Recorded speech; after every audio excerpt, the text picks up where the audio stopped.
नमस्कार, मैं हूं अंकुर शर्मा और खबर हरियाणा में आप सभी का स्वागत है। रुक करते हैं हरियाणा प्रदेश की कुछ बड़ी खबरों का। पानीपत में कई कॉलोनियों में डेंगू के मरीज होने से पानीपत की वासियों की एक खौफ की स्थिति बन गई है। पानीपत में कई मामले डेंगू के सामने आ चुके हैं और इसी बीमारी का फायदा उठा रहे हैं निजी अस्पताल। कैसे, एक खास रिपोर्ट।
कॉलोनी बिजलू खचड़ा हालत में है जी, कोई सुविधा नहीं है। ठीक है, 25 साल से हम यहाँ रह रहे हैं, ना कोई हमारी कॉलोनी बिल्कुल बॉन्ड है और बिल्कुल कॉलोनी मतलब बदबू वाला हाल है।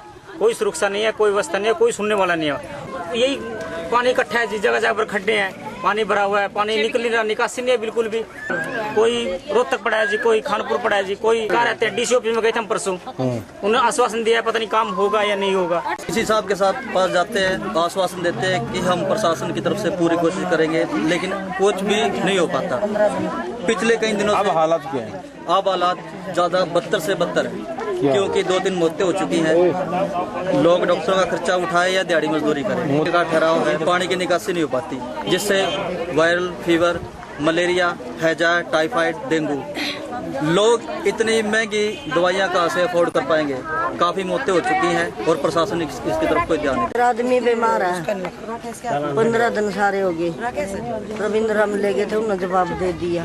क्या आपके डेंगू बुखार। किसने कहा डेंगू बुखार उसको? रविंद्र हम ले गए थे। फिर क्या कहते हैं? खान पर ले गए, जवाब दे दिया, खान पर ले गए। मेरी गली में डेंगू के 15-20 केसेस थे। इसी विषय को लेकर के आज हम सुबह सीएमओ साहब से अपॉइंटमेंट लेकर के मिले थे, बट उनका मीटिंग में जाना तो मिल नहीं पाए। बट उन्होंने एक मैडम तनुजा वर्मा जी थी वहाँ पे, डॉक्टर साहब से मिले, बातचीत हुई, तो उन्होंने बड़े रिडिकुलस तरीके से हंस के कहा कि नहीं ये तो जेन्युइनली जो है वो डेंगू के केसेस नहीं हैं, डॉक्टर्स का बिजनेस है। और तो फिर हमने उनको कहा कि अगर बिजनेस है तो आप लोगों की ड्यूटी बनती है कि जब आप लोगों को हम रिपोर्ट कर रहे हैं, या तो उन डॉक्टर्स की रिपोर्ट और उन लोगों से मिल करके उनके अंतर और फासले को कम करें और जांचें, अगर वो डॉक्टर गलती पे तो उनके खिलाफ कार्रवाई करें। बहुत ही हर घर में 3-3, 4-4 मरीजें हो चुके हैं। हाँ, ये एक्चुअली एक आम आदमी के बीच में और डॉक्टर्स के बीच में कहीं न कहीं एक फसाद भी बनेगा, क्योंकि जिस हिसाब से सरकारी डॉक्टर ये बता रहे हैं कि भाई वो डेंगू नहीं है और वो मलेरिया है, या इस तरीके से वो बात ठीक से नहीं कर रहे हैं, अपना बिजनेस फ्लोरिश कर रहे हैं।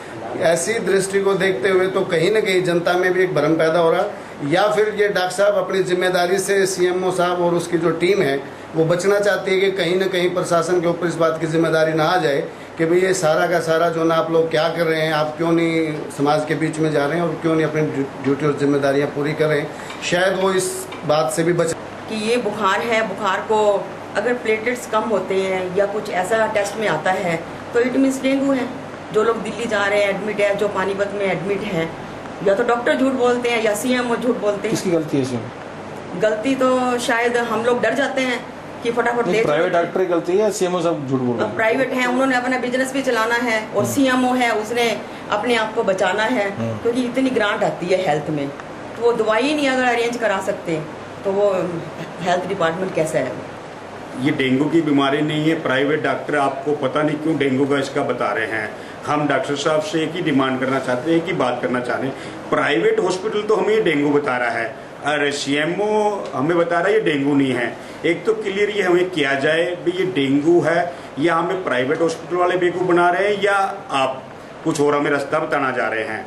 अगर जो डेंगू है तो सीएमओ साहब से, प्रशासन से हमारी यही विनती है, यही प्रार्थना है, हमें यहाँ फॉगिंग कराएं और इससे जनता को राहत दिलाएं। आज लोग जागरूक नहीं है, लोग ये डेंगू नहीं है, ये दूसरा है, मलेरिया वगैरह है, वायरल है।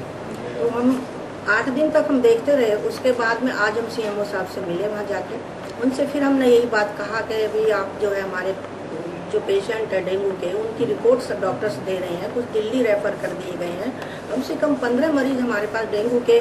हमें यही नहीं पता कि ये डेंगू है या मलेरिया है या वायरल है। अब इसके बीच का जो अंतर है वो हमें कौन समझाएगा? या तो सीएमओ, मुझे तो दोनों तरफ से कमी नज़र आ रही है, सीएमओ साहब की तरफ से भी कमी नज़र आ रही है और यहाँ के जो प्राइवेट हॉस्पिटल है वहाँ से भी मुझे कमी नज़र आ रही है। उन्होंने ये बोला कि कल हम आपके यहाँ फॉगिंग कराएंगे, उसके लिए हम अपनी मशीन भी दे देंगे और आदमी भी देंगे। हमारे पास 50 किलो दवाई आई है सरकार की तरफ से, सारे पानीपत को हम कवर नहीं कर उन्होंने दवाई तो उन्होंने कहा कि अगर आप दवाई अपनी तरफ से कर लो अरेंजमेंट तो हम आपकी कल फॉगिंग करा देंगे। सरकार का जिम्मा है तो वो पूरे पानीपत की पूर्ति नहीं हो सकती, 50 किलो दवाई सारी आई है।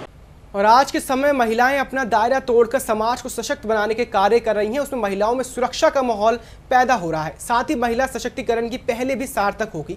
ये बात रोहतक रेंज के आईजी श्रीकांत जाधव ने लघु सचिवालय परिसर में महिलाओं के लिए बुलाए जा रहे गुलाबी ऑटो अभियान कार्यक्रम में बतौर मुख्य अतिथि के रूप में कही। ये कार्यक्रम पानीपत पुलिस और गुलाबी ऑटो अभियान के संयुक्त तत्वाधान में आयोजित किया गया।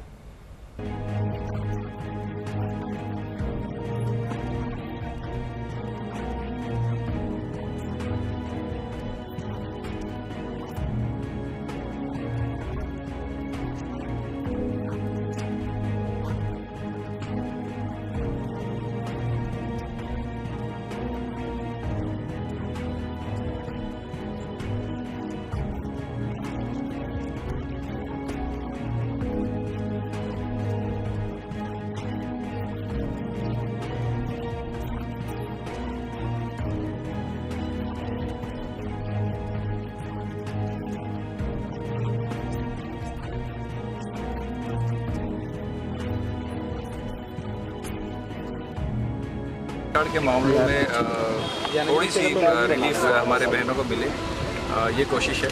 रोहतक में शुरू किया था, उसके बाद जज्जर में किया, पानीपत में। पानीपत सोनीपत इस एरिया में ज़्यादा इसकी ज़रूरत महसूस हुई है और इसको और आगे बढ़ाएंगे। एक ज़रिया उपलब्ध हो हमारे स्टूडेंट्स को जो कम्यूट करते हैं हमारे बहनों को, जिसमें लेडीज़ ही चलाए और लेडीज़ ही बैठे, तो एक सुरक्षा का वातावरण उनको महसूस होगा। इसलिए एक छोटी सी कोशिश है। तो टारगेट अभी टू स्टार्ट विथ हमने रखा ही कम से कम 10 हम शुरू करें, बट इसमें कोई लिमिट नहीं। जैसे अभी रोहतक में 29 तक पहुंच गए है वो फिगर। रोज़ाना कोई महिला आगे आती है, उसको हम ट्रेन करते हैं, उसको ऑटो चलाना सिखाते हैं, लोन फैसिलिटीज़ वगैरह उपलब्ध कराते हैं, डोनेशंस जो बेसिक डाउन पेमेंट है उसका भी हम अरेंज करवाते हैं और रोज़ कोई ना कोई आगे आ रहा है। कितना ये कहना कि गुलाबी ऑटो शुरू करते ही क्राइम अगेंस्ट वुमेन डाउन हो जाएगा, ये तो बात मैं नहीं कहूँगा। लेकिन निश्चित तौर पे जो छेड़छाड़ की घटनाएं बसेस में होती है या सड़कों पे होती है, अगर ये मूवमेंट स्ट्रांग हो जाए और एक बड़े आसानी से अगर गुलाबी ऑटो महिलाओं को उपलब्ध होने लगे तो इसमें निश्चित तौर पे कमी आएगी। ऑटो में अगर 2 मेल बैठे हैं, 3 मेल बैठे हैं और उसको मजबूरन बैठना पड़ता है, तो उसको कई बार उसके कमेंट्स, इनडायरेक्ट कमेंट्स करते हैं, आपसी बात करते हुए कुछ इनडायरेक्टली कहेंगे, वो बर्दाश्त करना होता है। तो ये चीज़ें ज़रूर कम हो जाएगी। लेकिन शुरू में तो यहाँ क्योंकि महिलाएं नहीं आई थी, तो मेल ही चालक थे जिनको हमने ट्रेन करके उनके बिहेवियर को जज करके उनको चेक करने के बाद हमने उनको अलाउ किया था। बट जैसे जैसे महिलाएं आगे आ रही है वो बड़ी अच्छी बात है। सर मैंने देखा है कि हमारे देश में ना अच्छे कामों के लिए डोनेशन देने वालों की कमी नहीं है। जब भी अभी तक जितने भी जैसे हुए हैं केसेस जो भी आए हैं, कोई ना कोई दानी व्यक्ति खड़ा हो जाता है और उनको वो donation. I don't think that should be a problem. और प्रधानमंत्री श्री नरेंद्र मोदी द्वारा चलाए गए स्वच्छता अभियान के तहत पलवल जिला के गांव घोड़ी गौशाला सेवा समिति के तत्वाधान में सैकड़ों लोगों ने सफाई अभियान चलाया। सफाई अभियान में गांव की महिलाओं ने भी बढ़ चढ़कर भाग लिया। ग्रामीणों ने बताया कि प्रधानमंत्री नरेंद्र मोदी द्वारा चलाए गए अभियान से प्रेरित होकर प्रत्येक महीने गाँव में सफाई अभियान चलाया जाता है। सफाई अभियान चलाने से गाँव की गंदगी दूर होगी और लोगों को बीमारियों से निजात मिलेगी।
नरेंद्र मोदी जी ने जो सफाई अभियान चला रखा उसी के उस पर हम ये सफाई अभियान गांव स्वच्छ रहे, स्वस्थ रहे। हाँ जी, ये आगे भी जारी रहेगा।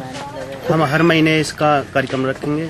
इसमें जी हमारी गांव की माताएं, बहनें हैं और बुजुर्ग हैं, भाई बंधु हैं, युवा अधिक हैं। और कैथल में लोगों के लिए परेशानी का सबब बनते जा रहे हैं जगह जगह लगे मोबाइल टावर। ये टावर बीमारियों का कारण भी बन रहे हैं। कई कंपनियों ने बिना अनुमति के मोबाइल टावर लगा रखे हैं और इस बात का खुलासा खुद जिला उपायुक्त ने किया है।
के लिए निर्धारित मापदंड तय किए गए और उसके तहत जिला उपायुक्त जो है इनको 20 साल तक का लाइसेंस प्रदान कर सकते हैं।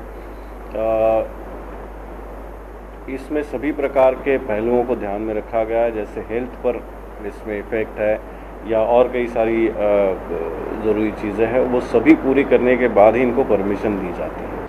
जांच का बिल्कुल प्रावधान है, क्योंकि बिना लाइसेंस लिए बिना टावर नहीं लगाया जा सकता।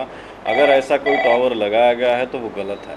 कुछ तरंग वगैरह निकलते हैं ना सर, उसका उसमें ना प्रोविज़न होता है कि भाई कितने तरंगों तक उन्होंने सर्टिफिकेट देना होता है एक एजेंसी द्वारा, वो देते हैं तभी देते हैं। अगर कोई इलीगल लगा है तो अब बंद करा देंगे। जैसे BSNL वालों ने हमसे अभी तक परमिशन ली नहीं। अभी तो BSNL ली नहीं है। अच्छा। उनको नोटिस दिए हैं, कई सारे और भी हैं जिनको नोटिस दिए हैं। सर कुछ ऐसी कंपनियां भी जो आपके संज्ञान में है जिन्होंने बिना परमिशन के टावर लगा दिया और प्रशासन अब उनके खिलाफ कुछ कार्रवाई करने जा रहा है? हाँ, ऐसी कुछ कंपनियां हैं जैसे BSNL है, फिर कुछ रिलायंस का है, कुछ एयरटेल के टावर्स है जिनमें अभी तक परमिशन ली नहीं है लेकिन टावर वहाँ खड़े कर दिए हैं। तो इन सभी को हमने नोटिस दिए हुआ है और जल्दी ही सभी के खिलाफ कार्रवाई की जाएगी। गुड़गांव के बादशाहपुर इलाके में रहने वाली एक महिला ने 3 युवकों पर नशीला पदार्थ सुंघाकर सामूहिक दुष्कर्म करने का आरोप लगाया है। महिला ने बयान कहा है कि मेडिकल कराकर तीनों आरोपियों के खिलाफ IPC की विभिन्न धाराओं के तहत मामला दर्ज कर जांच शुरू कर दी है।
अभी बादशाहपुर थाना क्षेत्र में एक किराए के मकान में एक रहने वाली एक महिला ने 3 लड़कों पर 376 कमिट करने के आरोप लगाए हैं।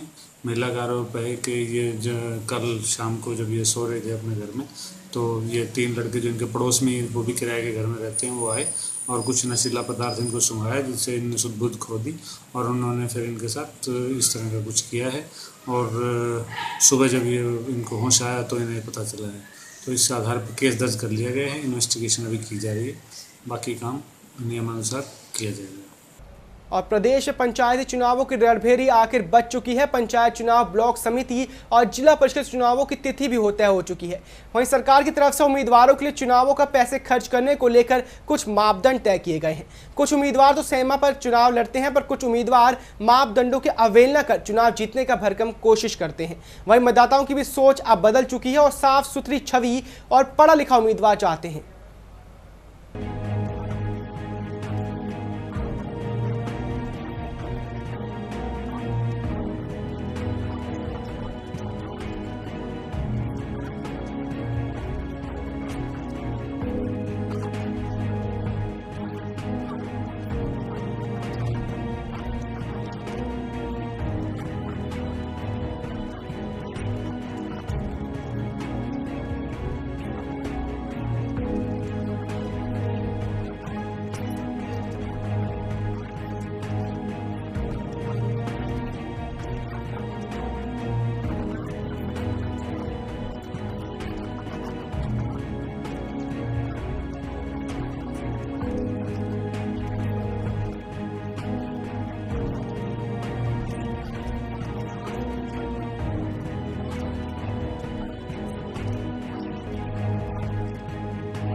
जरूर जीता जा सकता है तहसील में इलेक्शन में। जो ये हमारे और आदमी है जिनके पास पैसा हो तो पैसा बहाते हैं पानी रहा, तो गरीब आदमी फिर तो ऐसा इलेक्शन लड़ नहीं सकता, इसलिए तहसील में इलेक्शन लड़ा जा सकता है, इससे कोई पैसा नहीं। तो कारण क्या तहसील में जीत पाओ? किस तरह का उम्मीदवार चाहते हैं आजकल लोग? युवा यंग चल रहा है, ये पीछे से कोर्ट से भी आदेश आ चुके हैं भाई जितने लिमिट इतने पैसे बहाओ, इतने में इलेक्शन लड़ा जा सकता है। तो कैसा वोटर होना चाहिए आपकी नजर? तो हर वोटर क्या चाहता है कि उसका उम्मीदवार कैसा हो? हर वोटर ये चाहता है हमारे यंग उम्मीदवार हो, पढ़ा लिखा उम्मीदवार हो, जो आगे भी साफ छवि का हो, साफ छवि का हो और आगे भी जो काम करे। तो जो लोग पानी की तरह पैसा पाते हैं वो किस बल पे इलेक्शन जीतते हैं? सर वे तो पानी की तरह पैसा पाते हैं तो अपने बल पर इलेक्शन लड़ते हैं। वे तो सरकारी खजाने पर इलेक्शन नहीं लड़ सकते, अपने बल पर इलेक्शन लड़ते हैं, तो वे पैसा बल पर इलेक्शन लड़ते हैं। आज की युवा पीढ़ी बहुत आगे है। पहले से टाइम नहीं रहे हैं कि जो पैसे से वोट मिल जाती थी, एक आदमी कह दिया सबको वोट उसी के कहने से मिल जाती थी। नहीं, आज युवा पीढ़ी अपना चुनाव स्वयं कर सकता है। पैसा ज़्यादा खर्चा सरकारी खर्चे पर से ही सरपंची हो जाती है। अगर कोई आदमी अपने भाव से और पढ़ा लिखा नियत अच्छी हो, बस्ती के लिए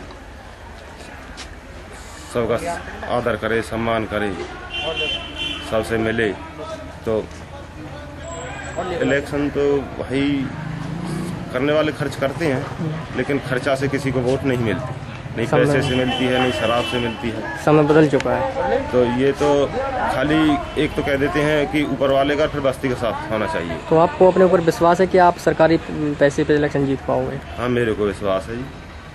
अब एक चुनाव आयोग ने फैसला लिया है कि अब की बार सरपंच पढ़ा लिखा होगा, क्या आप स्वागत करते हो उस फैसले का? बहुत अच्छा स्वागत करते हैं। ऐसा तो कम से कम होना चाहिए जिसको ये नॉलेज हो कि मैं साइन कहाँ कर रहा हूँ, किस चीज़ पे साइन किए हैं मैंने। कम से कम इतना होना चाहिए कि हमारे गांव में, बस्ती में या मोहल्ले में ये पता होनी चाहिए कि कितना पैसा आ रहा है, कितना लग रहा है, कितना हमें गवर्नमेंट से मिलता है। तो ये जो आगे समझा पाए। आजकल तो ऐसे सरपंच होते हैं गाँव में, यही पता नहीं सरपंच कौन है, कर कौन रहा है, जाते हैं तो मिलते नहीं हैं अच्छी तरह। बहुत काम खराब हुए पड़े हैं उनके ऊपर। तो पढ़ा लिखा होना बहुत ज़रूरी है भाई। नहीं, तय सीमा में ही पैसा खर्च करने वाले सरपंच को विजयी बनाएंगे। और जो पहले होता था कि पैसे फेंकते थे, उसके पैसे के बल पे जो इलेक्शन जीता जाता था, अब युवा पीढ़ी आगे आ चुकी है और पैसे के दम पे बिकने वाले लोगों को बिल्कुल समाज से एक तरफ किया जा रहा है। तो मेरा मतलब ये है कि जो वोट दिए जाएंगे वो विकास के आधार पे दिए जाएंगे। जो गांव में विकास करेगा, जो गांव की समस्याओं को मतलब मद्देनजर रखते हुए काम करेगा, उसी विकास पर उसको एक तरह से आगे लाया जाएगा, उसी को वोट देके सफल बनाएंगे। तो आपके अनुसार कहा जा सकता है कि तय सीमा में सरपंच इलेक्शन जीत पाएंगे? तय सीमा में ही इलेक्शन का जो है बजट है, उसी में इलेक्शन। चुनाव आयोग ने फैसला किया है कि अब की बार से जो उम्मीदवार चुनाव लड़ेगा वो पढ़ा लिखा होना चाहिए। क्या स्वागत करते हो इस फैसले का? बिल्कुल तय दिल से होना भी चाहिए कि जो मतलब एक तरह से जो आदमी अनपढ़ है वो कैसे किसी से बात कर पाएगा, किसी अफसर से या कहीं से कोई काम करवाना है। इसलिए इतना पढ़ा जरूर होना चाहिए कि जो चुनाव आयोग ने कहा है कि जो आदमी है, पुरुष है, वो 10वीं पास या महिला है वो 8वीं पास, तो कम से कम इतना होना चाहिए। बहुत अच्छी बात है। और खबर हरियाणा फिलहाल इतना ही।